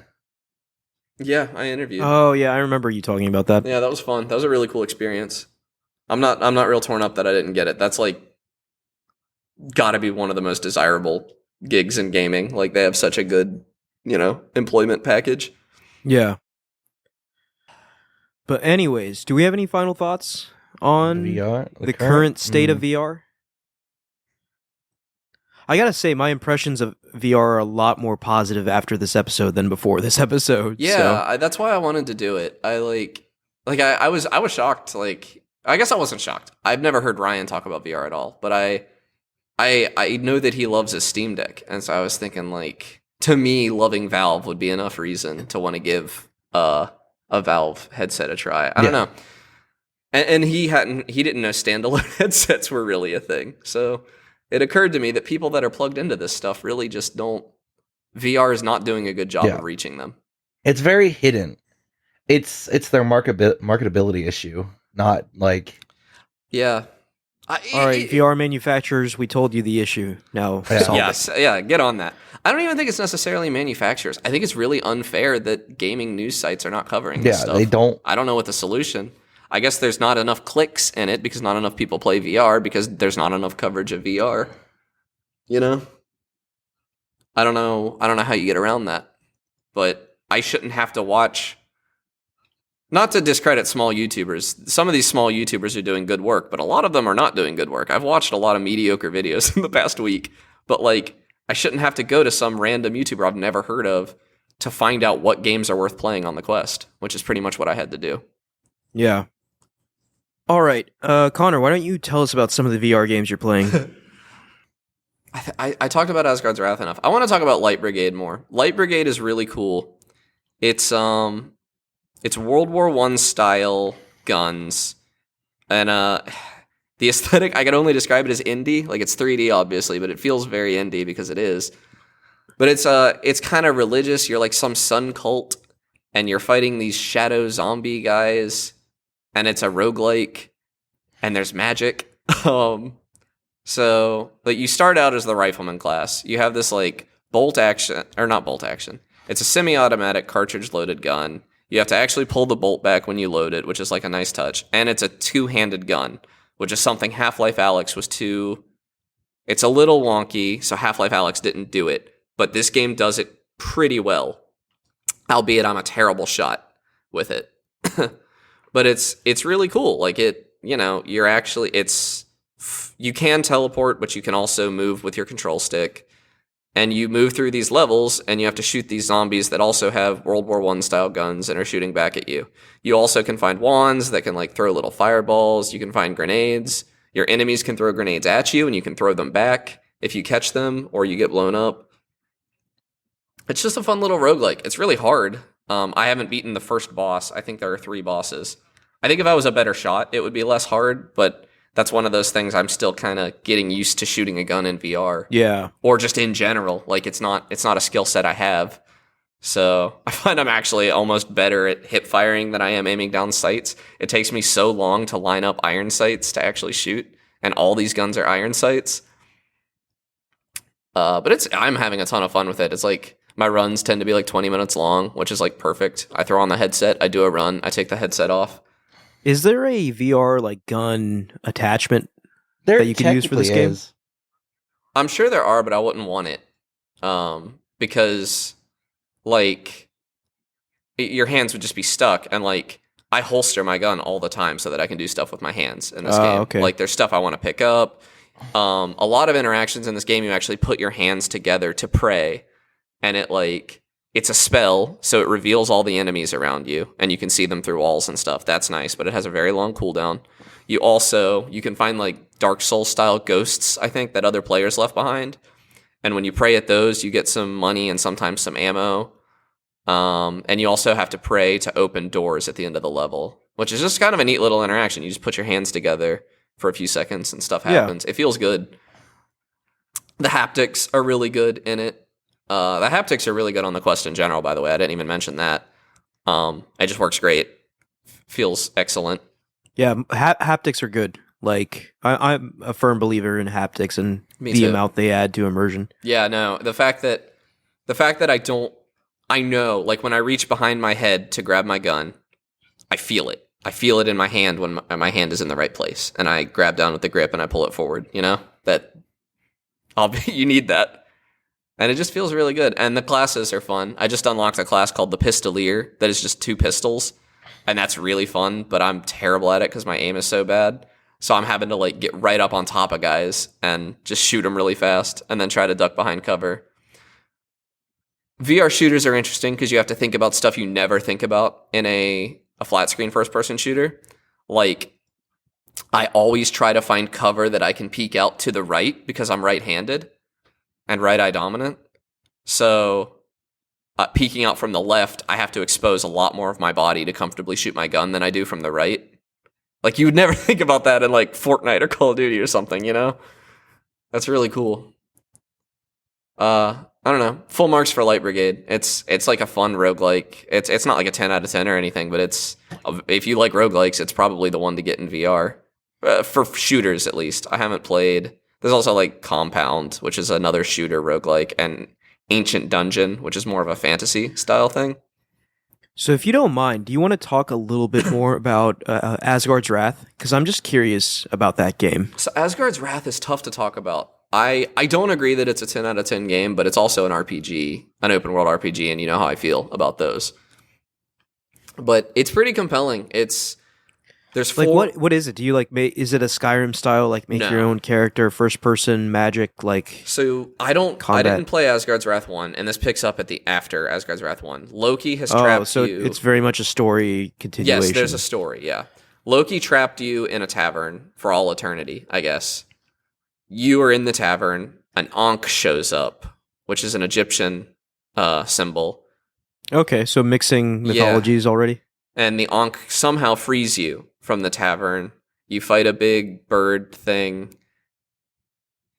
And all that happens, and then you're in a place called the In-Between, where it's like I'm not very good at mythology. It's like the three witches thing that's in a few different mythologies. Anyway, they're there. Okay. And they send you in to a guy called Abraxas in Egypt. And Abraxas is a sword and shield kind of guy, although he doesn't have a shield at the beginning of the game. He has the Leviathan axe, essentially. He has a hatchet and a sword, and you can throw your axe and call it back to you, which is just incredible. Feels so good every single time you do it. Oh, yeah. And a sword. And you play as Abraxas. So far, that's all I've played as. There's 4 humans that you get to play as throughout this game that you kind of possess. You're a god, and you possess them to help them fulfill their destinies. I'm like probably 20 hours into this game, and I don't even feel like I've gotten through half of the first chapter. It's crazy, like how much content there is. But anyway, I'm playing as Abraxas. I just got his shield, which makes it a more standard sword and board kind of thing. But he's a melee character for the most part, so you're up close. You can swing whenever you want and attack, obviously, but if you want to survive, the better strategy is usually to wait for the enemies to attack, and you can parry them by you can block by just holding up your sword and blocking. But if you swing at their attack, you parry it, and that leaves them vulnerable really cool to attack. I like that a lot. Yeah, and the haptics make it feel really good too. The combat is it feels good the whole time. I actually think there's a little too much of it. I think the game could probably do with some better pacing, I think, because it's on too much, you know? It's always action, it feels like. Except it's not, because there are puzzles that are actually really good too. But yeah, this game doesn't have teleportation, I don't think, unless I just didn't get it because I said I was comfortable in VR. It probably does, actually, since it comes with the Quest. But it just does some vignetting so that you're comfortable moving around. So it's joystick movement, snap turning with the other joystick. Your sword and shield are at your hip. You can pull them out whenever you want. Or your sword and your axe are at your hip. Your shield is on your back once you get it. And you can there's other swords you can get. I think there's other axes you can get. There's elemental enchantments you can add to your sword and your shield to customize them. It's an RPG, so you're leveling up. You have a skill tree that has all these cool skills you can unlock to make your weapons do cool stuff, cool magic stuff. There's companions you get, and the companions are actually pretty cool. I only have one right now. Her name is Sabira, I think, and she's a panther, and she has 2 forms. She has a humanoid panther form that kind of looks like a Khajiit, and she helps and fights with you, but you can also point at her and a menu comes up, and you can have her turn into a giant panther that you get on and ride around, and that's how you get around the open world quickly. If you don't want to use fast travel, which is really cool. Shocked it didn't make me sick, but it doesn't. It just feels great. And she's also just a neat character. She talks to you the whole time you're walking around. She has an arc. She's not just a side character. She's a part of the story. And sometimes after a fight or something, she'll put up her hand and want a high five, and you go over and high five her, and I think you get some bonus for that, but I don't know. It just feels cool. And sometimes she wants a knuckle bump, and I don't know. It just feels it's an NPC, but it's another person running around on this single player adventure with you. It's really cool. Unfortunately, this isn't the whole game. I'm still in chapter 1, but it's all desert, environments for me so far. Oh no. Yeah, I know. Your nemesis. It's grueling. I think the dungeons have been really cool so far. They've been Egyptian themed, and I actually like Egyptian themed things. Dude, you know what the craziest thing is? What? All of this is in VR. Yeah, all like, of it. Yeah, that's this crazy. whole game, and it's it just feels good to play. Like the combat feels great. The rooms feel real. It has Uncharted style set pieces. Like I just went through one. I was crossing this bridge, and I think her name is Sekat. I'm not very invested in the story. The writing's hit or miss, but I think her name was Sekat, and I also don't know Egyptian mythology. So, forgive me. Sounds Egyptian mythology-esque. But it's just a giant woman, and she hates me. I don't really understand why, but she hates me. I think I tried to kill her. It's a little hazy. Unimportant. But she's smashing this bridge, and I'm running across it, and I didn't even mention this. Your sword can turn into a whip when you hold the trigger, and you can swing it and, like, pull yourself on hooks to, like, grapple around. And so, like, I'm running across this bridge, she's smashing it behind me and in front of me, and I'm barely dodging it. I'm having to, like, hook my way across. I'm, like, sliding. I slid under debris. I'm running down a cliffside to try to escape. At one point, she's awesome. Reaching to smash, and you have to, like, swing your whip to hook onto her bracelet to, like, use her arm to propel yourself across a gap. And then you slide down, and at the very end of it, you have to, like, it's Egyptian clothing, so it has a lot of those little gold rings, and you have to, like, whip yourself up over her shoulder, and then grab the one on her back to pull yourself back down, and then there's, like, a hook on safe ground behind her that you have to, like, whip and pull yourself in. This is, like, a 5-minute sequence, maybe a little longer. Pull yourself to ground to safety to escape, and it was pretty crazy. All this in VR. The scale, she's gigantic. Like, hold you in the palm of her hand, gigantic. And I don't know. That stuff just carries more weight in VR. If you've never tried it, like, stuff being really big is weird.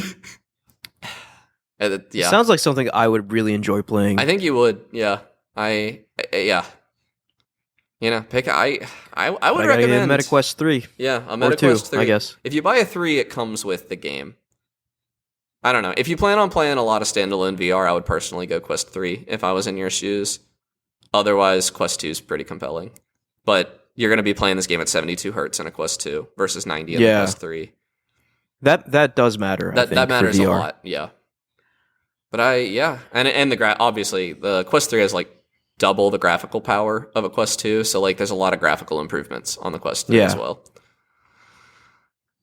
There's also, like, these puzzles sometimes where you, like, go into your god form and you're, like, gigantic and the world is tiny around you, and, like, Abraxas is standing down there and you have to, like, move the environment around so that Abraxas can platform through it. Those are hit or miss for me.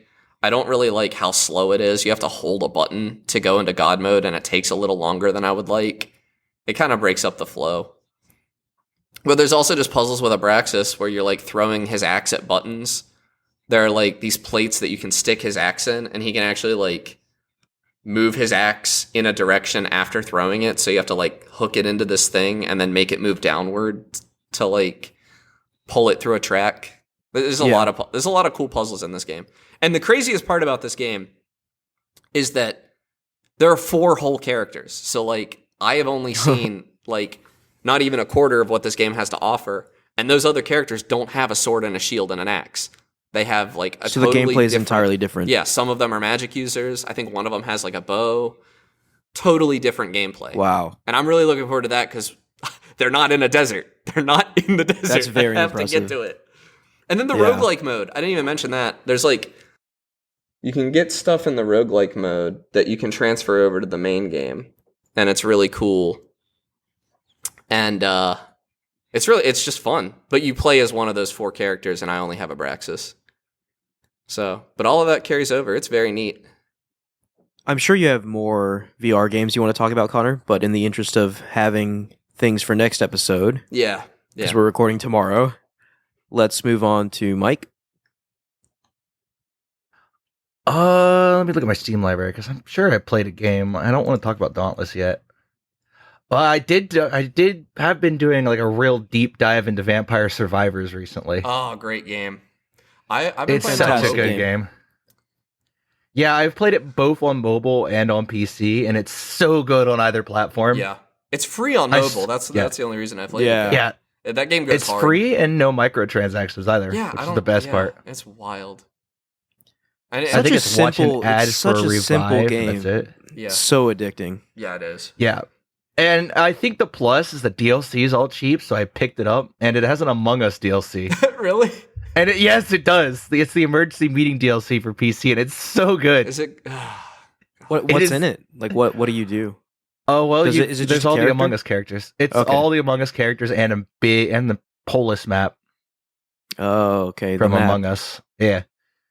So it's a lot of fun, and surprisingly, somehow it's lore accurate to Among Us, which really I never thought I'd say that. I never thought I'd say a game was lore accurate to Among Us. Lore accurate. Lore. Among Us lore is a thing. Among Us lore, yeah. It makes sense. But no, for being like, what is it now? $5?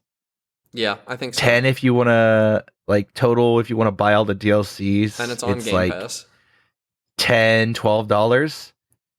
Yeah, it's like, it's great. Because each DLC is $1 right now. Or $2 each. And the Among Us DLC is $3, $2.50. That's awesome. So, like, it's dirt cheap, and I've already gotten... If you're going by dollar per hour, I'm 9 hours into this game, and I still have so much left to do. Immaculate Steam Deck game, too, like, from what I've heard. It's immaculate. It's a good mobile game. It's a good PC game. It's a good time waster. Runs are only 30 minutes. Yeah, like max. Max. Well, no, you can kill the Reaper, and then it's 31 minutes. Yeah, I was gonna say, yeah, that's a bit of a spoiler, but yeah, I've done that. Yeah, but yeah, I need to get to. I got all the pieces. I just need to get to it. And it's not like an easy game either. Like at first, like you have to really learn, and like the characters for the gameplay, you wouldn't think that the characters could play differently, but they do. Yeah, every character starts with a different weapon at the start, and that determines how you approach the start to your run, which is the most like compelling part of the game. Not the most fun necessarily. What's fun is once you unlock the bullet hell that is yourself, it becomes a game of how much damage can I do and how much screen space can I get by 30 minutes. Yeah, you just have like 12 things swirling around you, obliterating everything in its path. And once you become the bullet hell, you kind of OP. you kind of just play the game of how much screen space can I free up by just existing. And that is actually my favorite game. Yeah, no, it's a really fun game. I got really addicted to it like a year ago. I think playing it. I played on my phone all the time. I got addicted to watching Northern Lion play it. Yeah, those were good episodes too, or good streams. I think I watched the YouTube though. But yeah, I do have it on my phone as well, and it's just the perfect mobile game. Yeah, it is. Particularly because it doesn't shove microtransactions down your throat. Yeah. That's what I think my favorite part. There's no microtransactions. Yeah, I don't know how that game makes money. It doesn't need to. I mean, it's a single guy who makes slot machines. Yeah, like his previous dev experience was slot machines, and I can tell. I can tell. You can tell. Yeah, you can tell. Every time you pick up a chest, you just get that feeling. But it's not toxic. You get that feeling of, oh no. Oh, and they get you too, because I think it's hard coded that I think the third chest you get is like a super bonus chest or whatever. It's based on luck. It's not. No, one of the early ones is hard coded because everyone I've seen has gotten one. I think in some maps the third chest can be hard coded to be like rare or better. Well, no, it's. I mean, like literally when you install the game. It's like maybe the third chest you open, not the third chest on any. I think it's the third chest you open. Like there was one run where I had 3 or 4 like legendary chests that give 5 items in one run. That was nutty. That was such an easy run. Yeah. No, it's a great way to kill and weapon evolves. Or less when you're not good yet. Plus weapon evolves. Ugh, so nice. Uh-huh. Oh, yeah. And I like the art. I'm a big Castlevania guy, and the art's like very Castlevania. It is, and every single like item is named after, or evolutionary item is named after like a Castlevania thing. Like it is basically one big Castlevania reference, and that's the best part about it. Yeah, I love it.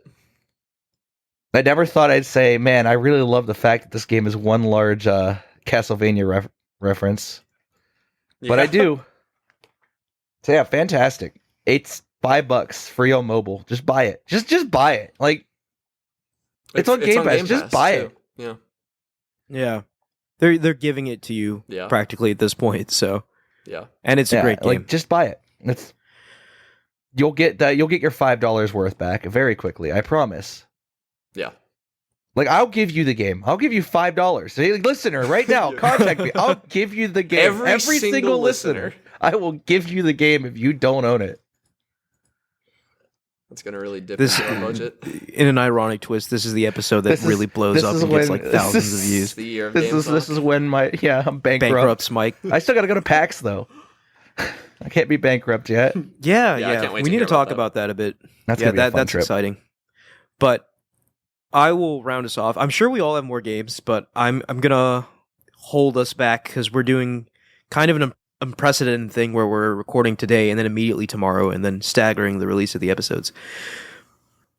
But I have been playing. So I was traveling to Texas for the past week or so, hanging out with a bunch of friends, one of which I haven't seen in like 15 plus years. Oh, wow. So basically since I was a really small kid. And the way we all reconnected, actually, was video games. And specifically, we played a lot of N64 video games on the Nintendo Switch. Yeah, I saw you were playing Pokemon thing. Stadium, too. So, it was a lot of fun, man. Like, we played so many games. Like, the hours went by just like we were kids again. And it was particularly fun because there were 5 of us total, including myself. So, like, we were doing 4-player games, passing the controller around, that sort of thing. A lot of Mario Tennis.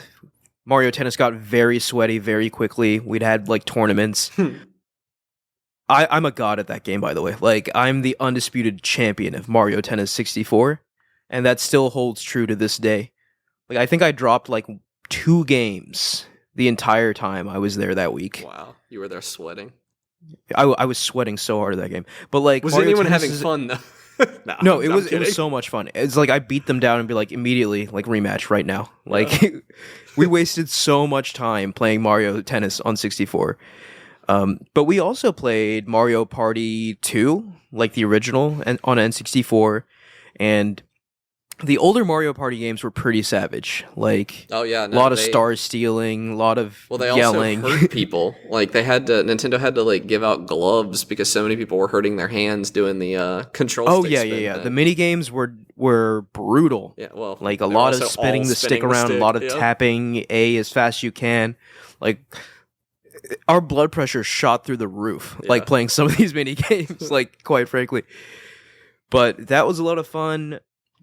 We played the original Mario Kart 64 a bit, which really pales in comparison. Like, Mario Kart 8 Deluxe is by far the best Mario Kart game ever made. Yeah, no question. Like, it's not even close. 64 Mario Kart really sucks in comparison. Yeah, I was gonna say it's a fun game. It's a fun game, but like, it doesn't hold a candle to the Switch. Every subsequent Mario Kart game has been better than the one before it. Like, with the exception of maybe Super Circuit.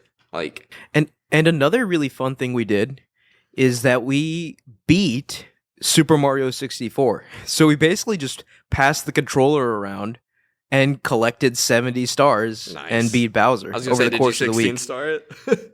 No. We like actually played the game. Nice. Like, and it was a really fun nostalgia trip because, like, that's so for Super Mario 64, like, I really feel like the first like 3 to 5 levels are really iconic. And then, like, at least to me, because, like, every time I'd replay that game, I'd replay those levels and not really progress too much further. Yeah. But, so it was really fun seeing the later levels again. Because some of those levels, I feel like I've only seen, like, the last time I saw them, I was, like, 8 years old or something. Yeah, that's funny, because that's actually similar to how I played Super Mario 64 the first time. I was on a family vacation to Park City, Utah, and I was, like, a little kid, so, like, skiing was not really Yeah. the thing for me. So my dad rented me an N64 to play in the room. That was my first time playing a 3D game. Oh man, yeah. No, I mean like Mario 64 was like such a special game to all 5 of us. Yeah. So it was really fun revisiting that, especially on N64 with an N64 controller, because I had the Switch N64 controller. So it was just full blown nostalgia kind of trip.